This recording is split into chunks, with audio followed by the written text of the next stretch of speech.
Welcome to Girl Talk. I'm Nicole D. Miller, author, blogger, speaker, hybrid book publisher, and your host. At Girl Talk, we are a safe space for female leaders to engage in healing and edifying conversation. This is your Me Too, empathetic corner, where we have authentic and transformative dialogue designed to uplift and connect high-achieving women like you. Are you looking for a safe space to cultivate sisterhood with other like-minded female bosses? Leave your cape at the door and join the conversation. Hi guys, and welcome back to Girl Talk 101. In our upcoming segment, you will hear from the other panelists for doing it all, Ari Baker and Butter Khan. Alysha Ellis wasn't available this time around, but no worries, you can still reach out to her and the rest of our panelists via their contact information in the show notes. In part 2 of this chat, you'll get an up-close and personal look at my relationships with these girls, hear more about their personal journeys, and find out how you can support and even use their services. How exactly are they able to wear all the hats and do all the things? Well, it's time to find out. So, grab your favorite beverage, sit back, relax, and join the conversation. Hello. Hey. You made it. Yes, girl, I made it. How are you? I'm good. I can't complain. Let me drop this down a little lower so I can get this together. Can you see me? Last time we did this, you couldn't see me. That was crazy. I still can't see you. That's okay. This is crazy. I don't know why. I think it's because I'm using my forward camera. You think it's that? It's a forward camera, girl. Like I'm using like the camera that is like on your ear instead of the other one? Probably. I'm not even hip. That's okay. Do you want to switch it or do you want to just move forward? We can move forward. I'm not picking. I can hear you. Okay. There we go. That's when you know you're a professional. You're able to do a whole interview without seeing the person. Mm-hmm. Did you rest yesterday? I made it. Did you get some rest? Yes, I ended up going to the Euclid Creek, and then I walked up and down, so I was happy about that. But yes, girl, I've been ever since I picked up that nursing contract, it's like my week doesn't really start until Tuesday night, Wednesday, once I teach, because I try to sleep all of Tuesday before I teach, and then I go boxing at 5, and then I teach at 6 and charge up right after, and then it's like the week goes by so quick, and I thought about it. I'm like, oh my God, my son lost his phone. I was like, I have no way to go to live, but here we are. And so your schedule is the very reason you're being featured on our upcoming discussion on doing it all. Yes, girl. So we'll kick it off and get started. For those of you who don't know, my name is Nicole D. Miller. I'm an author, blogger, writer, and speaker. I host a quarterly panel discussion called Girl Talk. We meet the last Sunday of every month. This time, I think it's the 4th Sunday. And we tackle some heavy-hitting topics, usually featuring 4 to 6 other female leaders who are impacting their community. So we're excited to have Ari Baker rejoin us. She is no stranger to the Girl Talk panel discussion. Ari, you want to introduce yourself?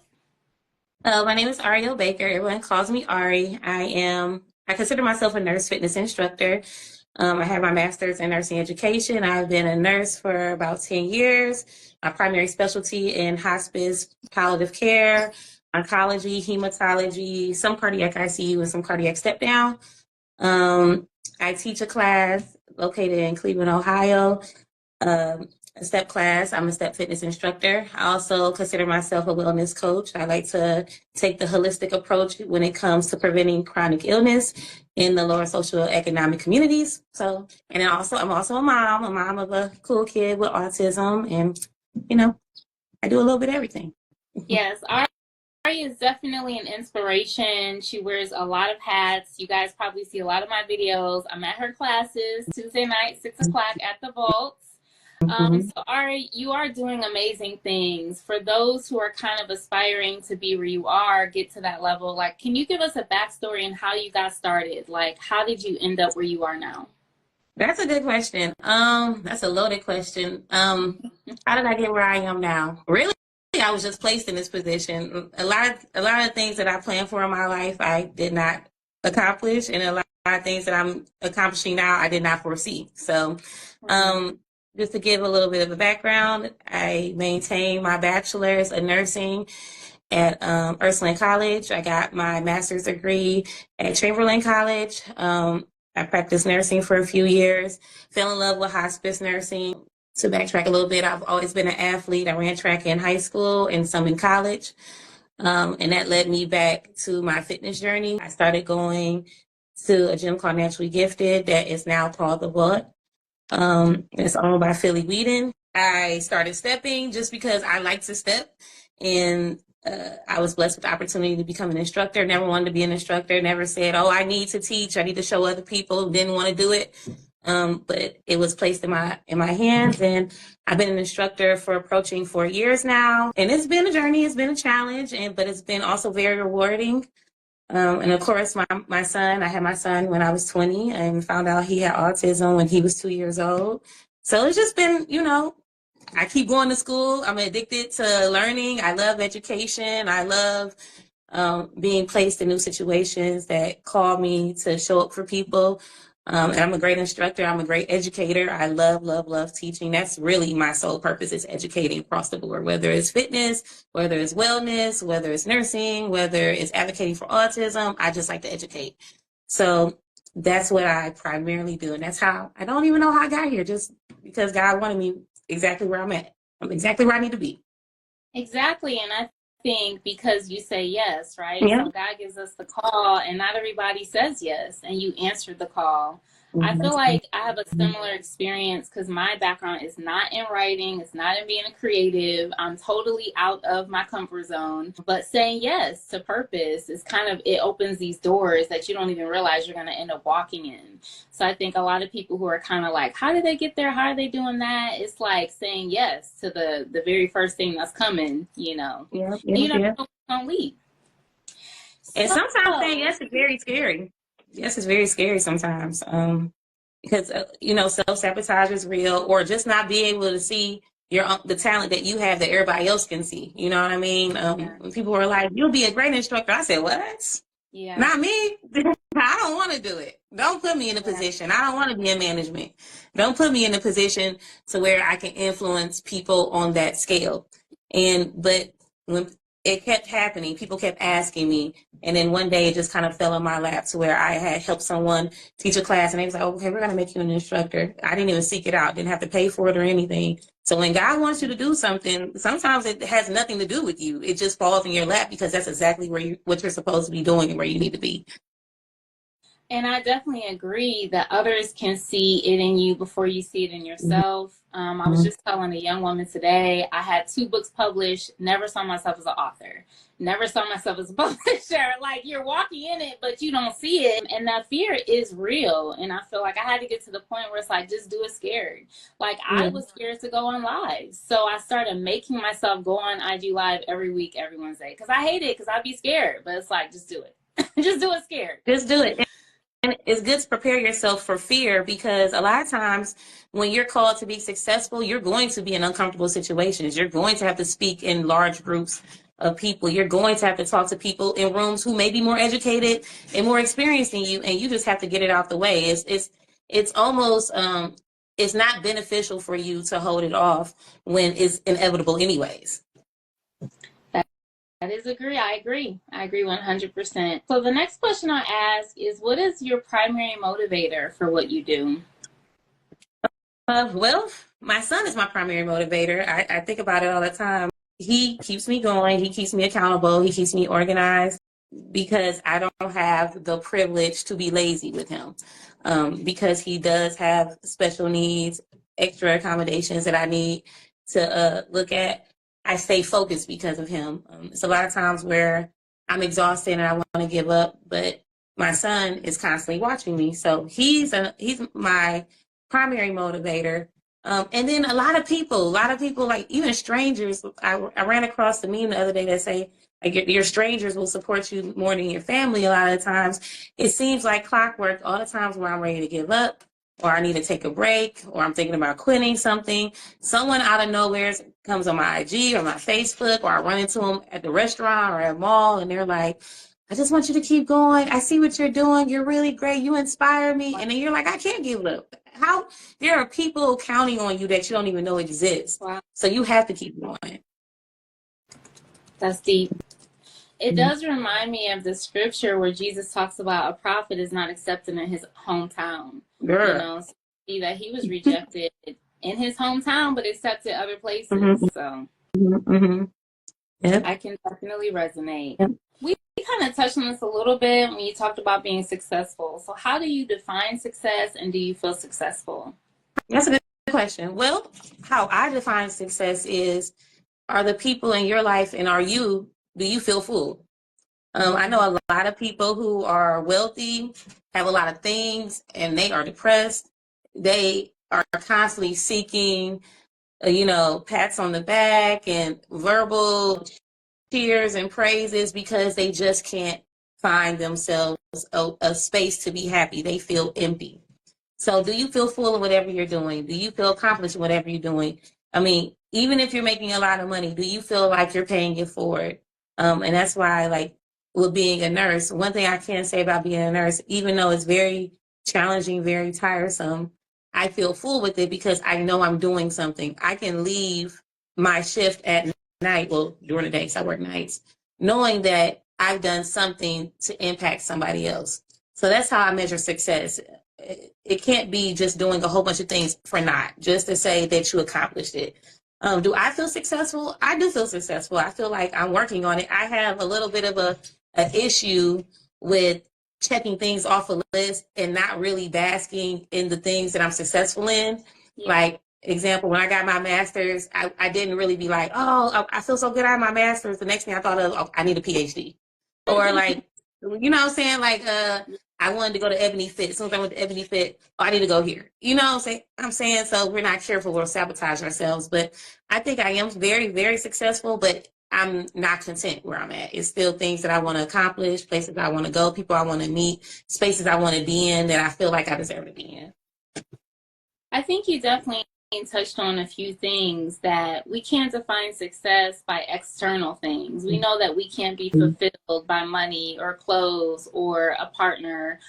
These things are passing away, and it sounds like you're defining success by the impact you're having on others' lives, right? Whether it's educating them or healing them or encouraging them. Another thing that you talked about is this desire to achieve, which I totally relate to. Have you ever taken a Myers-Briggs personality assessment test or another kind of personality assessment? I have, and I'm trying to remember.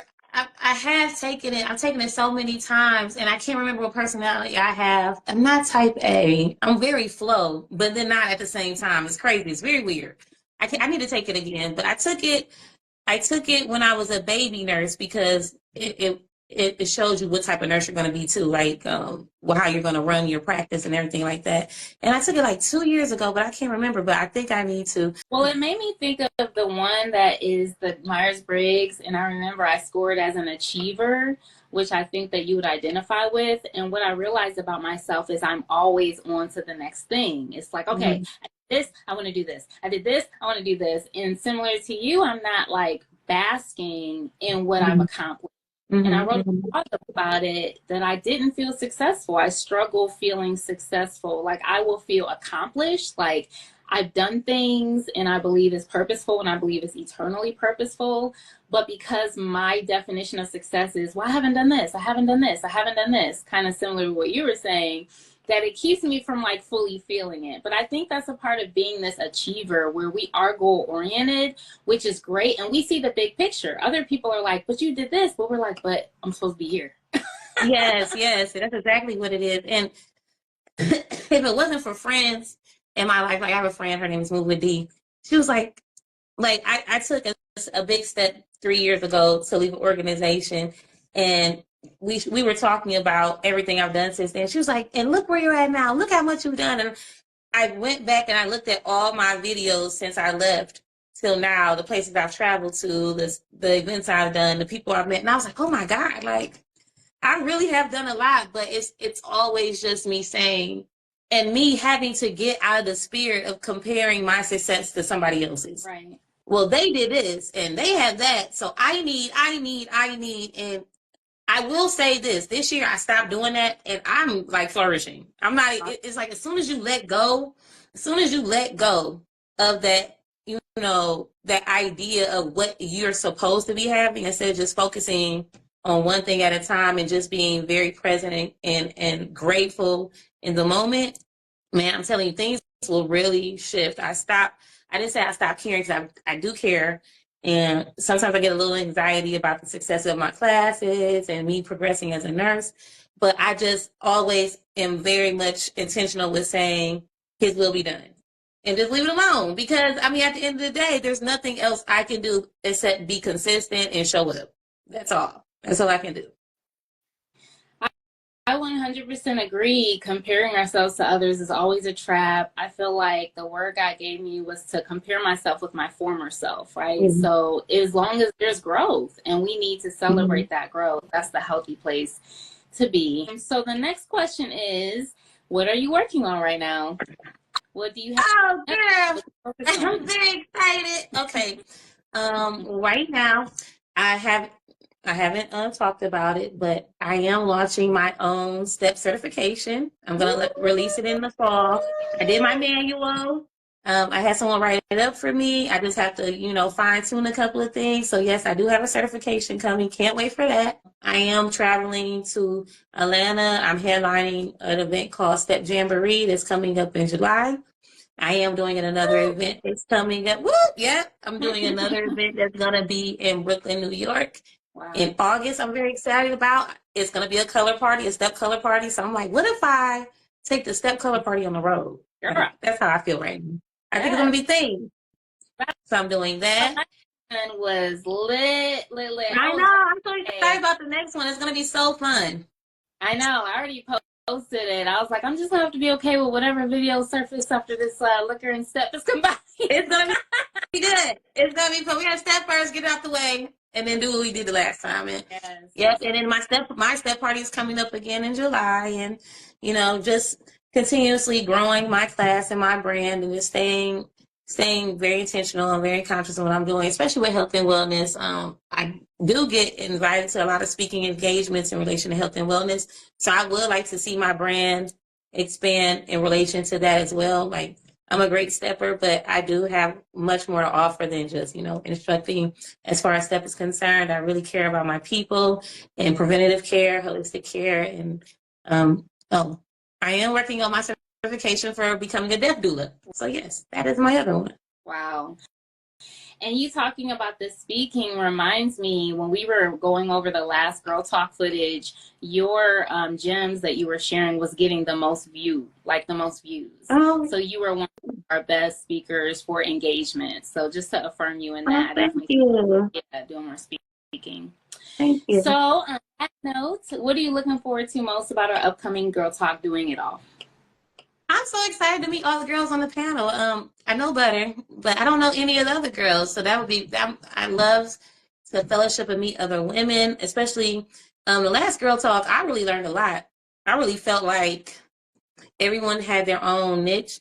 And I was thinking to myself, like, I was listening to them and I was gaining a lot of information. I was like, this is excellent to be able to talk to women who are more knowledgeable than me in certain things. Because you ever get into a room and you know that you're the one who knows mostly everything, and it's not fulfilling. Mm-hmm. Like, I enjoy being around women who are more experienced than me, more versed than me, because I want to get to that level. So I'm looking forward to that as well with this new panel of ladies. I'm very excited.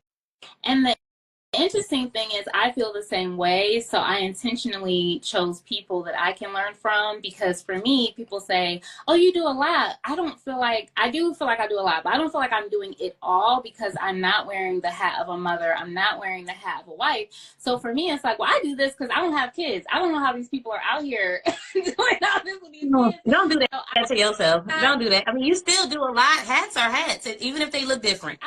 You know what I'm trying to say? A hat is a hat.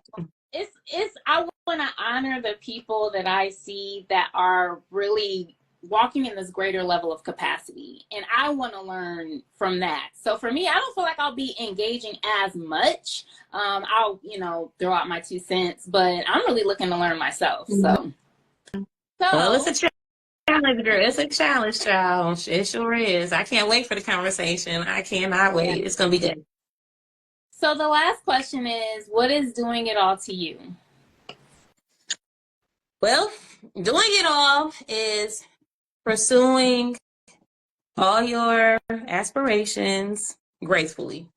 It doesn't mean pursuing them in perfection or always in an organized sense. It's just continuing the flow of movement.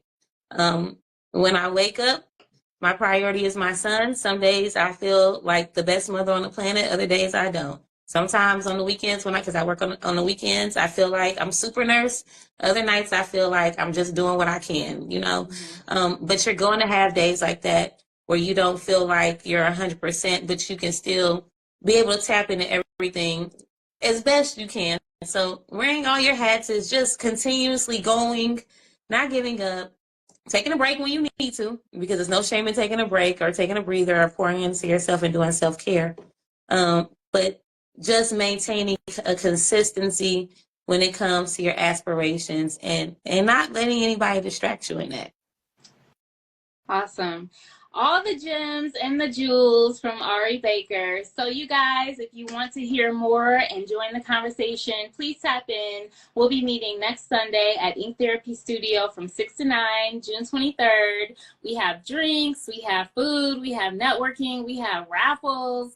It's always a good time. It really is about sisterhood, edifying each other, and just coming into a safe space for female leaders. There's so many things that we're doing and pouring out, but we don't get poured into. So this is that space for us. Did you have anything you wanted to share, Ari? No, I'm good. Thank you for having me. Thank you. I will see you Tuesday, probably. Thank you, baby. Mm-hmm. All right. Yeah. Okay. All right. Well, we're not going to do that for sure. Well, hey guys, thanks for joining us. We are clearly at Ink Therapy Studio. I am with Girl Talk panelists, Butter, Yes. owner of Ink Therapy. My name is Nicole D. Miller, and you guys know we have our upcoming event, Girl Talk Doing It All, coming up June 23rd, 6 to 9. I'm super excited to have this discussion with these amazing women about doing it all. So, Butter, do you want to introduce yourself and just share more about what you do and who you are? I am Butter. I'm a creative. I am the owner of Ink Therapy Studio, which is a tattoo studio here in Bedford Heights on Miles off of Richmond Road, where I do tattoos, permanent brows, tooth gems. I am also a poet and a newly found author of my new published book, Layers of Ink Breaking Skin. I'm a boy mom of 3 boys, and yes, that is me. So, as a fellow author and someone who was able to edit and read your material, I am so proud of you, Butter. Like, reading your material blew me away. I do not identify as a poet, although I do write some poetry, but reading your poetry, I was reminded of Maya Angelou. Like, I was like, this girl is gold. That is such a high honor, like such a high honor. And I told you that, and I don't waste words, so I truly meant it. So we're just going to talk a little bit about some things about you regarding Girl Talk. The first question I have for you is, how did you get to where you are today? Like, what led you on this path? For people who are esteeming to be where you are, what words of wisdom can you give them? What things stand out? I would say, everybody has a different story and none are the same. But I would say that I was driven, I guess you could say it started off as survival mode.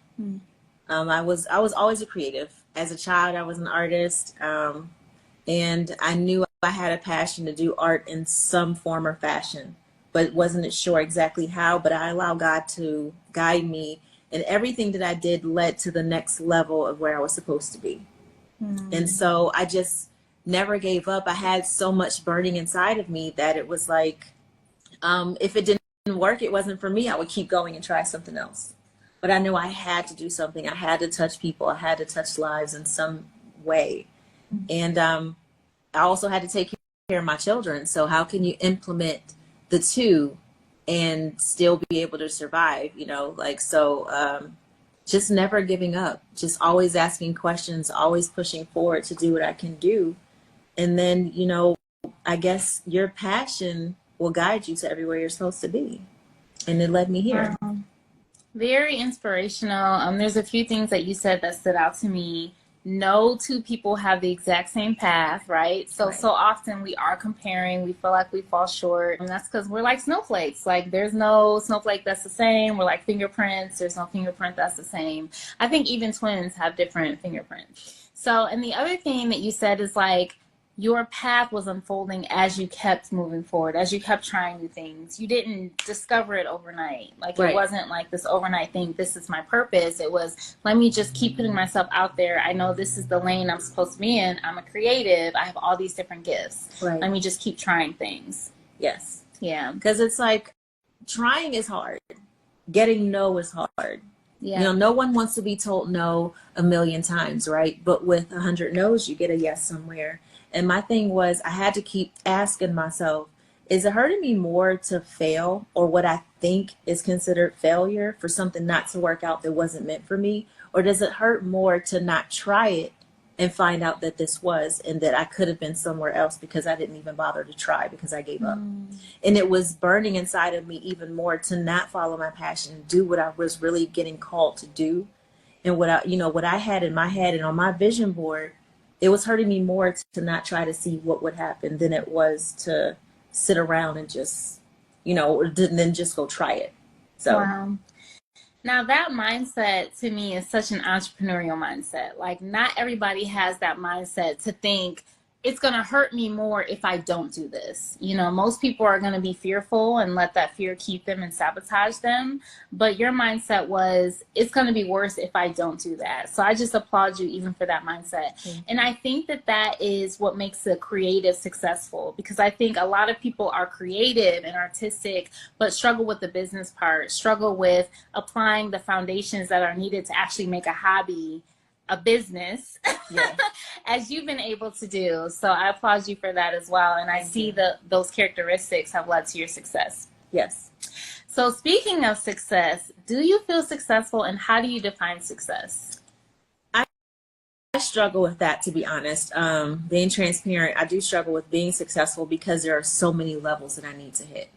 I don't really feel like I've reached my full potential, but I do feel successful because I look at where I used to be, and there's no way that you can't tell me that I have not been successful from where I came from. The struggles that I've been through, I've successfully raised 3 strong Black young men by myself. I've successfully went blindly into getting a brick and mortar for something, stepping away from. I worked at the post office for 9 years. Wow. And I stepped away and stepped out on faith to do this. So if I successfully was above ground, above water for 3 years, then I can't sit here with a pure heart and say, no, I'm not successful. Like I wake up every day and I get to speak to my children. I have a whole neighborhood of supporters. I don't have that bad story of all the haters like a lot of people say, because I have a lot of people that are in my corner that cheer for me and expect more from me than I even expect for myself sometimes. And they have a lot of standards put on me that I'm sitting here like, this is how you see me? You really, like, they think I'm going to be like the first millionaire out of our circle. Like, okay. So successful, yes, because I'm healthy. I have my children. I have my business. I still have my skill set in my hands. So yes, I would absolutely define that as success. I'm not financially rich, but I am most definitely soulfully and worldly rich. You touched on so much. I just love that you are like, my people see it in me, right? Even if I don't see it. So you have your tribe. You're not just out here by yourself. And a Girl Talk panelist that we just had our live last night, we talked about that as well. How people can see your gift and can pull on you, and you may not see it yourself. You definitely define success as outside of just worldly means. your children. I mean, bringing some strong Black men into this world is an accomplishment by itself, and you did it 3 times over. Like, that is worthy of being applauded. So I am in awe of you. This is why I asked you to be on the panel, you know, because I don't see myself as successful as I want to be, kind of similar to you. And so I'm looking at these women like, wow, they're wearing all these other hats and doing it. I want to glean from them. I want to learn from them as well. I'm always trying to learn and get to the next level. But then it's like making sure we're celebrating those milestones, right? Like, so we don't like miss out on that part too, right? Yes. Counting your blessings, Yes. for sure. Because there's always, well, they say put yourself in the room of people where you want to be, not where everybody wants to be you. Mm-hmm. Because if you're constantly building, you know, that's going to rub off. That's going to push you. You know, if you have that ambition and that drive, it's going to push you. It's almost like having a physical vision board, like a real live, you know, human vision board, because you're going to feed off each other. And building that circle describes really like what's inside of you too. Just like if you could be around a bunch of broke people, or, you know, the ones that are on the wrong path, that rubs off on you because you're making some bad decisions. So, you know, God supplies you your circle. And the more you do about what your like what your dreams are and your goals are, that's also going to build your circle. Yeah. And then that starts to rub off on you. But do always know, and I think I put this in one of your posts when you were interviewing Ari, people are watching. Even though they don't have to say anything, a lot of people won't say anything, but they're watching. And you are constantly pushing people, and you are being an inspiration. Because there are a lot of people that wish they can do what you do, or had the heart to go out for what you're doing and what you're trying to do. So you are successful. I appreciate that. And I have to remind myself of that too, that not everyone is walking in purpose. Not everyone is achieving their dreams. Not everyone is manifesting this level of health and wholeness. And I think that those of us who are, we're the leaders. It's not to say these people won't. It's to say we're to inspire them too, right? So the things that we're doing are available for everyone else. It's just we went first, right? And so, but we're here to show you that you can too. And specifically with this topic of girl talk, those who are mothers, those who have 3 boys, okay? Single mothers are out here doing it. Like, that is the inspiration for this next Girl Talk Doing It All. So on that note, is there anything special that you're looking forward to on this next topic? You're no stranger to the Girl Talk discussion. No. So I'm always looking forward to connecting with other women, especially knowing that even though I may have a word to give to someone that may help, which is a big deal to me, because in a room full of people, if you could touch one life, that changes the world, because changing one life will eventually lead to them changing someone else's. So technically, you're not just changing one life, right? But you're also giving a message, and a lot of times the message you're giving is something you need it within yourself. So I'm definitely going to be receiving a lot of things from this, which I did from the last Girl Talk. I've definitely received a lot just listening to other women. Number one, knowing you're not alone. Yeah. Someone is always sharing your thoughts, you know, some of your experiences, and they may have something to say that you wasn't really thinking about in that angle that's going to help you. And so that's most definite. And then networking. Yes. I love just seeing a lot of successful women that want to do better, want more for themselves, and are pushing for that. So that's a good bonding moment, and that's a good room to be in. And you touched on a lot. So the Me Too experience is what we offer at Girl Talk. So many of these topics are out of my own personal experience, and it wasn't until launching Girl Talk that I learned, like, I'm not the only one. Yes, like, I'm feeling like this, and then all these women are rallying around, and they're like, me too. And I'm like, okay, well, let's get it. You know, let's talk about it. And the networking, like being in the spaces of like-minded, high-achieving, high-powered women who have the same values, who want genuine connection, who want to demonstrate authenticity in a society or a generation where we're often just showing one face. We're often just showing the highlights. But we get real on Girl Talk. Yes, we do. Absolutely do. Absolutely do. It be tears. Okay. So I'm so excited that the next time we're going to be meeting is next Sunday, June 23rd from 6 to 9 right here at Ink Therapy Studio. It's such a cute space. Butter is blessing us with this space. So you guys Get your ticket, $10 on Eventbrite, $15 at the door. There's going to be drinks, there's going to be food, there's going to be a great discussion, and of course, networking and raffles. We're going to do some raffling prizes. So, any last words that you want to share about it? One thing I do want to say about this Girl Talk, what you're doing is wonderful. And if you guys haven't attended one, you really should. I would highly suggest it because, number one, you never know what you're going to receive going there. You never know who you're in a room with or who you're going to meet that will change your life drastically. It's a beautiful thing to be in a room full of women and not be in competition, like the stereotype that we're given, to always be competing with each other. We're not competing. Right. I can't compete with you if I haven't been in your lane. Like, I would never try to do what you're doing. We're so different. You can't like compete.